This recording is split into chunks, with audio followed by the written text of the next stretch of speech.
everybody.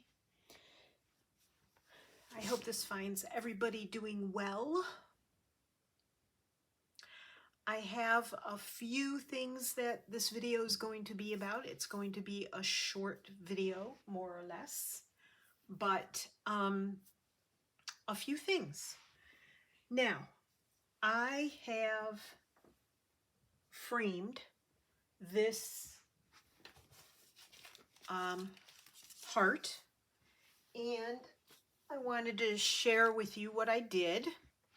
Now, because I messed up when I started to make this heart and I didn't make my fabric, the background fabric, I didn't pre-measure, pre-think this through, which is a bad habit of mine.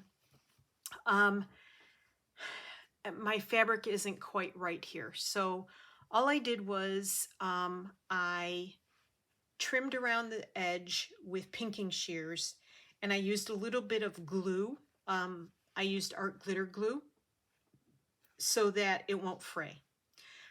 This part of the fabric up here was part of the selvage, and it's not the same color, and so yeah, this is going to stay in our house. But this frame is I'm not going to take it apart because I will never get it back together the same way again if I do. But this frame is a flexible frame. It's very easy to take off of there. The inside is a harder white plastic, but this part is flexible.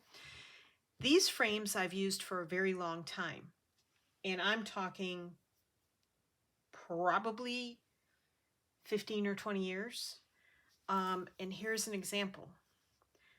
Now, it would help if it was right side up. This, I used to use lace for the front and the back. I don't want to make a mess here. This potpourri will fall out and make a mess. Lace on the front and back. I put potpourri in before I realized the artificial scents were not very healthy. This is a pre-made ruffled fabric with lace on it, and it's just a glue gun, holds it all together. And this is my little country shabby chic style potpourri hanger, and this hangs in our kitchen. It's very faded. Like I said, it's at least 15 years old, if not older. I really enjoyed making these, but then they stopped carrying these frames. I think I used to get them from MJ Design or AC Moore, and they're both closed now. So I hadn't seen them again for a long time. Then we were walking through the store, and I think it was Michael's. There might be other stores that carry it as well. This stuff just gets everywhere, the little pieces of potpourri. And the only ones they carry are the brown ones now, but they're in the embroidery section, and they have various sizes. They even have an oval one. They have larger ones. They have one smaller. So they're wonderful. I mean, you can use it as an embroidery frame or a frame and just put a hole or a hook on the wall and hang it up. So there it is. I could cover the back if I were to give these away or sell them, or give one as a gift, whatever. I would probably cover the back with some sort of felt. I will give you the information on this. It's by Anchor. It's faux wood, embroidery hoop and frame. This one is an 8-inch round, and it was about $5.99. It does have the warning that California gives out for cancer-causing agents. Use at your own risk. You know, there isn't much that you can buy anymore that doesn't have that warning on it. Okay, that being said, one other thing I want to tell you about Michael's is while we were there, I actually found 100% felted wool sheets. Did not buy any this time. I will go back and buy some soon, and I will show it to you when I do. But I was really shocked when I saw it there, and then it dawned on me I'd seen it there before, I think, at some point in the past, but I didn't register that I had seen them before. So anyway, that's how I framed this. The alternative to that is they have these embroidery hoops. This is also an 8-inch. And I like this hoop. It's very, very smooth. It's bamboo and it's thin. This is an older hoop I have, and I don't know what brand it is. Not crazy about it. But this bamboo one I really like. And the older ones have, well, the other ones have this brass, goldish brass colored, probably see it better that way, closure on it, and this one has silver. So I thought that was pretty cool. This one is by Loops and Threads, and it's a bamboo hoop, and this is the 8-inch. So there you go. Although that 8-inch is a little bit smaller than this 8-inch and a little bit smaller than this 8-inch, but hey, it's all, you know, it's all supposed to be 8-inch. Okay, I think that's what I wanted to show you about that. Let me put that over there. My dear friend Robin sent me some goodies the other day. She made this little card wallet, and I absolutely love it. I mean, first off, it's batik fabrics. Secondly, it's made impeccably. Thank you, Robin. It has this metal snap on it, which needs a little loosening up because I don't want to tear the fabric by opening it. Yeah, see, I'm having a hard time opening it. I'm going to work on that. I'm hoping to loosen that up. She also made this really cool vinyl front pocket.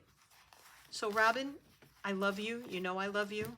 You've gotten me through a lot of stuff. We've gotten each other through stuff. I really love these, and I will be using them both. Thank you, dear friend. I appreciate it. You're the best. The other thing I want to show you is that I worked on hand dyeing some of my own threads. Now, I used RIT dye, and to be honest, I'm not crazy about the way the colors came out. However, I am going to try again. Now, I used 1 cup of hot water and 1 tablespoon of RIT liquid dye to get these colors. This is cotton fabric, and I washed the threads and this fabric in Synthropol. Now, that being said, you don't have to use Synthropol. There's nothing on the RIT dye website that says anything about using Synthropol. I just happen to have it from when I used to dye wool. So, a little bit of dishwashing liquid, like a drop, literally a drop in maybe 2 or 3 cups of water if you're doing small batches like this, to get the oils and stuff out. Wear rubber gloves. This was my process. I'm no expert. I'm just telling you what I did. Wore rubber gloves, washed and rinsed these, laid them out on a plastic covered table, and I used plastic measuring cups, and I used out of the tap hot water, hot as you can get it. It's supposed to be like 140 degrees. I don't know if my water was that hot, but anyway. And I then laid them out on the table, used little 1-inch paint brushes, and I went to town painting. So they were wet when I started, and I'm going to try the next time. In fact, I may do that this evening.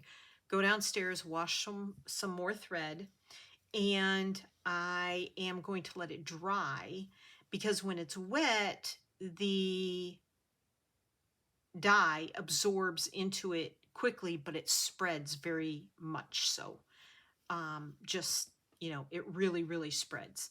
So there's that.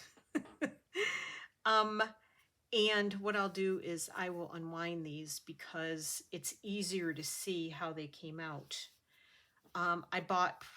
We bought primary colors, red, yellow, and blue. Let me set those up there. So I did this one, and you can see how muted the colors are, almost a little faded. So this one is the red, yellow, and blue. And you can see where the yellow and the blue sort of melded into each other, soaked into each other, made green. And then there's a little bit of purple here from the red and the blue mixing in. And so as it goes around, there's a little bit of that. But this was the first one I did with the primary colors. Then I took some of the dyes in separate cups. So I took the 3 colors I had in the 3 cups. I poured like a teaspoon, maybe a tablespoon, in the bottom of a new cup. Then put, like if I took yellow, I took blue and got the green. And if I did blue and red, I got the purple. So here, this is supposed to be orange, but it's very peachy. This is yellow. This is red. And that's supposed to be orange again, but again, it's very peachy. And here's a purple right there, which came out okay. But the colors are not very intense. That's more, again, more peach than orange, almost maybe a little orange sherbet color there. And then the yellow. So yes, this one was, I had mixed yellow and blue together and got this more yellow than blue, got this really pretty green in here. And then I poured more blue in and got this almost really pretty turquoisey color. And so I'm very happy with that one.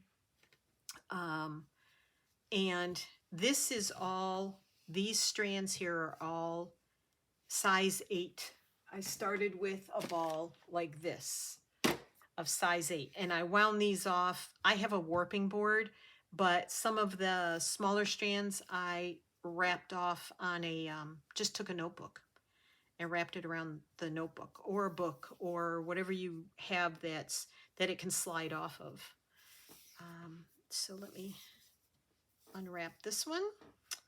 So this one has the red, the purple, supposed to be orange, and blue, and then it goes around again. And I like that one. So these are all the size 8. And this one is as well. Let's see.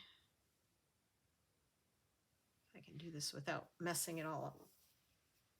Tony was handling these and he was freaking me out because it was getting a little messy. Okay, let me move these. And this one is yellow, blue, red, yellow, blue.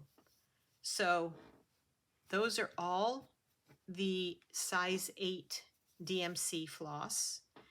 And this is all 6-stranded floss here. And I thought they came out okay. I mean, I will definitely use them, and it's fun knowing I did my own. I thought I had one more. Am I missing one? Yes. There's one hiding. One didn't want to come out and play. This is another of the 6-strand floss. So that's blues and greens. This is green, purple, orange, and yellow. And this is red and yellow. And they sort of, when they bled into each other, they turned that peachy orangey color. So I'm very happy with those. I will use these. I'm going to experiment some more. And when I do, I'm going to use 2 tablespoons of dye to a cup of water and see what happens. That will hopefully give me more intense colors. But I have a lot more to dye downstairs, and that's going to be next. So, the next thing I want to tell you about is my new project. Corinne at To Be Loved Treasures by Corinne and Susanna from Vintage Blend Studio. I think I have those right. I'm probably messing this all up. Sorry, Corinne. They are working on a project.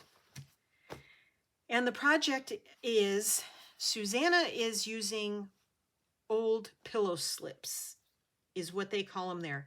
I call them pillow shams. They're the big covers that you put pillows into. That's probably freaking the camera out. But this, well, sorry. Try not to flip in front of the camera. Okay, so this is what I have. This is the top of it right here, which is beautiful. These are not quilted though. Susanna's are quilted. Corinne is not using this type of product to begin with. She's using her fabrics, which is great. Susanna has a pattern on her website. I have a message into her to ask if her pattern will print out on American size paper, 8.5 by 11. I don't know. I think it will. I didn't want to purchase it and then it wouldn't print out the right way. So these are the fabrics I'm going to start with. And I am going to use this, at least one of these tassels. They both have tassels. If I can detach that without ruining the whole thing. I really love these fabrics. I haven't used these. I thought I was going to use these in our van. I tried it once, but didn't like the way I was using them. Long story short. I went digging through my fabrics and I was looking for something to match this green. I'm going to bring you down for a moment. So just gently move you down. Okay. I don't know what this light is doing to this. Let me change the lighting. Hold on one second. That really seems to freak the camera out, but I don't know. I don't think that's better. I think that's better. So this is like an upholstery fabric. That's the back side. It's rough. This is soft. I have this, which I feel matches pretty well. These, oops, got one too many. Hold on. These are upholstery fabrics too. I think this is the correct side. It sort of matches. It's not quite the same green, but it's along the right lines. This one matches really well. That's almost a perfect match. This is soft and fuzzy. I think it's probably some sort of upholstery fabric. Maybe that belongs for a couch or a sofa or a chair. I also have these reds, but these aren't quite the right reds. Like this is almost a brick red, country red. This would work. This is the same one. This one's too bright. It's a batik. It does not fit at all. This is also a batik, does not fit at all. So I'm chucking those to the side or the back as the case may be. I have this, I think this is acorn dyed, or my friend sent this to me and she used another natural dye. I can't remember if this is mine or hers, but I think this kind of pink would go really well because these roses are really pink, not that red. And then I have this, which I think is way too bold for this. So I'm going to chuck this aside as well. And these reds I think are going aside as well. Then I was poking through my other stuff. And in my treasure hunt mood board basket that I have that stuff in, I remembered I have this. And this is very close. It's not exact, but it's very close to this background fabric. And the pink flowers match perfectly. The pinkish red flowers match perfectly. So I don't know what I'm going to use with this. I know that I want, let me move some of these. I want this portion to be the bottom and the outside panels. There's going to be 6 panels. 3 of them I would like to have this fabric. The other 3, I think I want to have this fabric. I think. And then, of course, I'm going to want to embellish those. But I also have the backing fabric to use, which I think will be the lining. I think this will be the lining on the inside of the bag.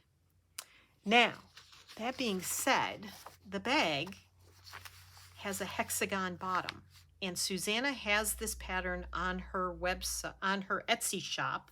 Sorry. However, Tony got these off of Google. This one's a little smaller. I think I want one that's wider on the bottom, so I'm going to put this aside.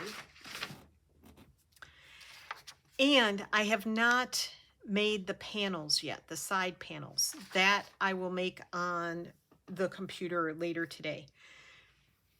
This is 4 inches exactly across. So my panels are going to be 4 inches wide. However, this is going to differ from Susanna and Corinne, I think. I don't know how tall her panels are, what size they are. But I'm planning a little twist for my panels that I haven't mentioned yet, and I'm not going to mention until I'm sure it's going to work.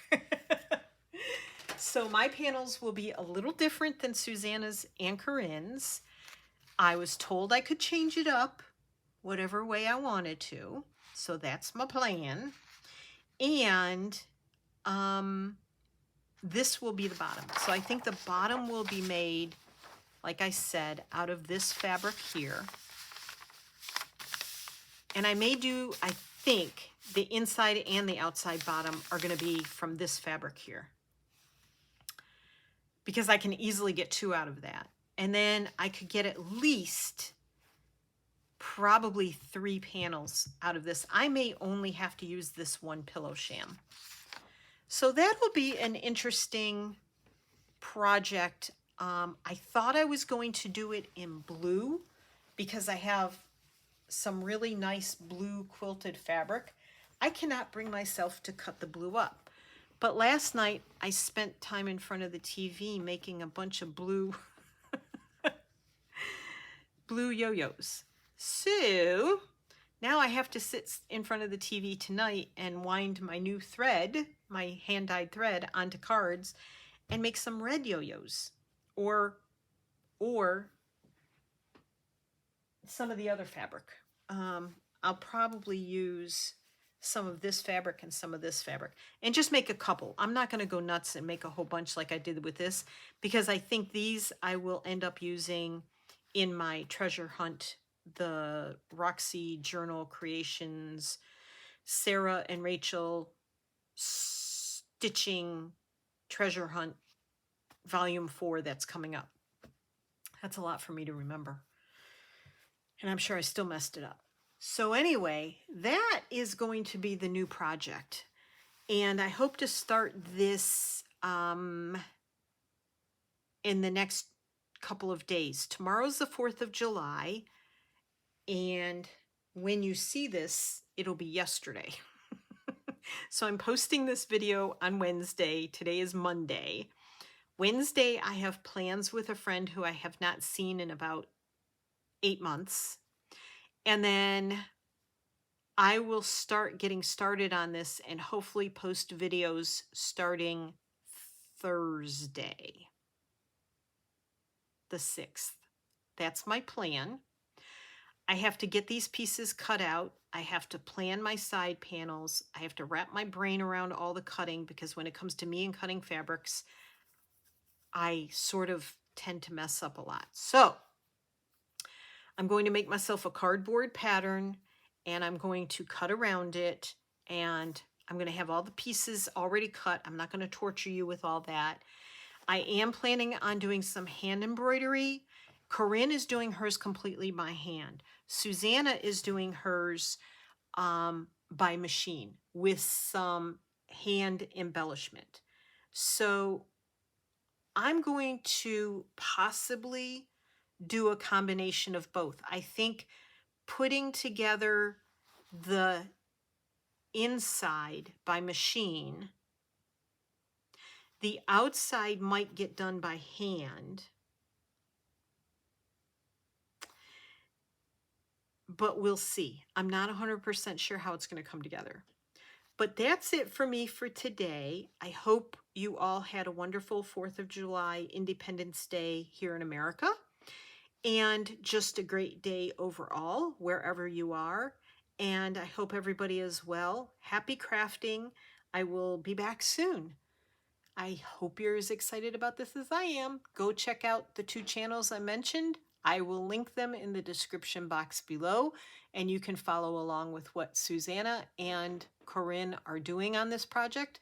By the way, the reason I'm doing this is Corinne challenged me on camera to do this project. So thank you, Corinne. Not sure you have time to watch me, but I accept the challenge. Thanks, everybody. Take care. Have a crafty day. Bye.